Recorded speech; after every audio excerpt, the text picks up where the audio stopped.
break out into sort of functional groups and have separate stand-up meetings, and then maybe whoever's kind of overseeing the overall plan attends all of them, or just gets a little bit of feedback from whoever's running the individual meetings.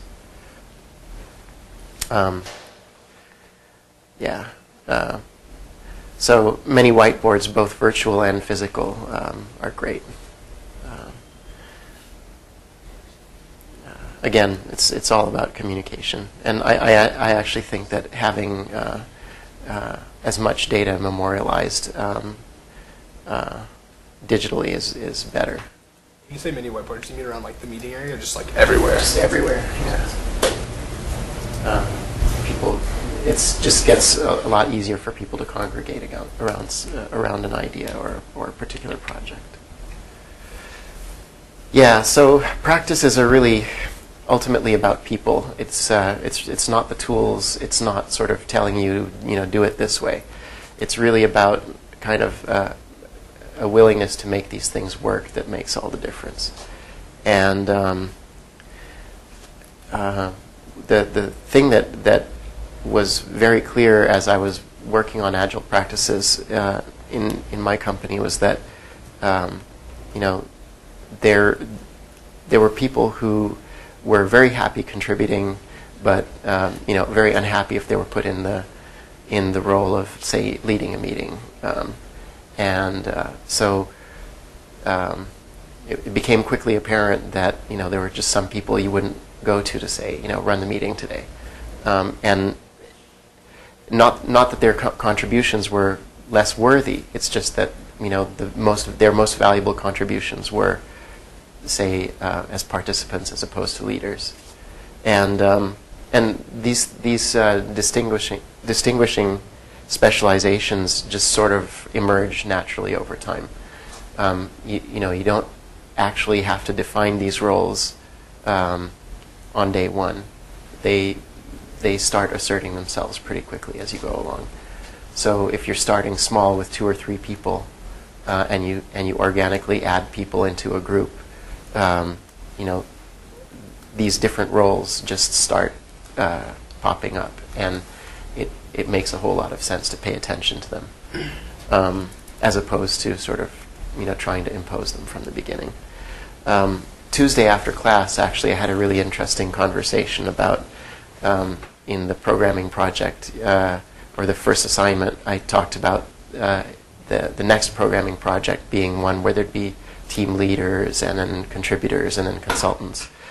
And it's true, actually.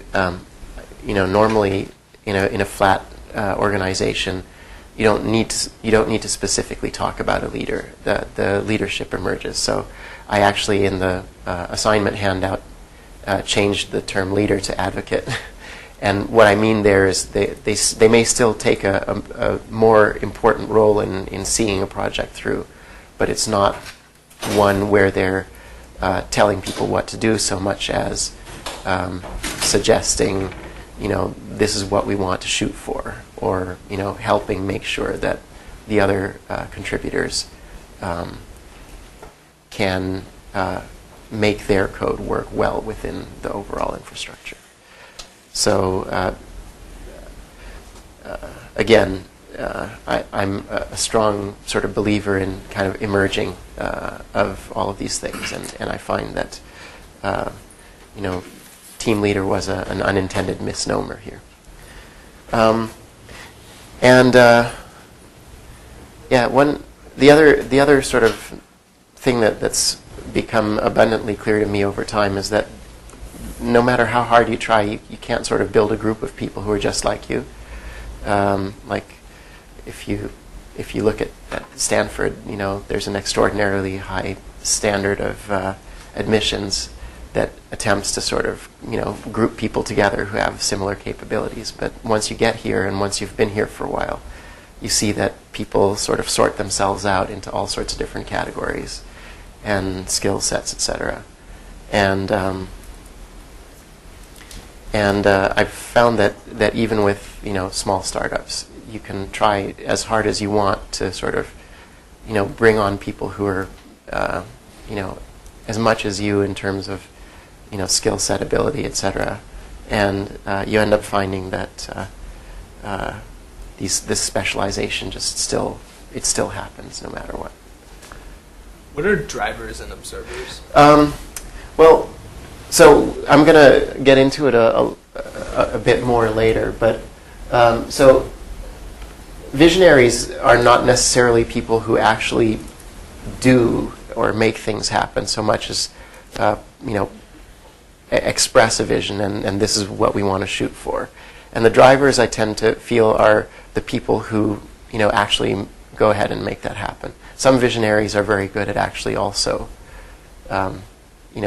leading by example and driving the practices that get you there, but it's not always the case. So I distinguish them there. And observers tend to be more passive.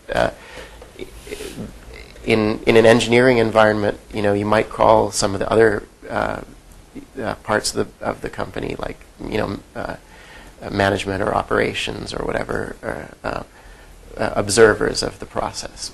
They can be quite useful. And for instance,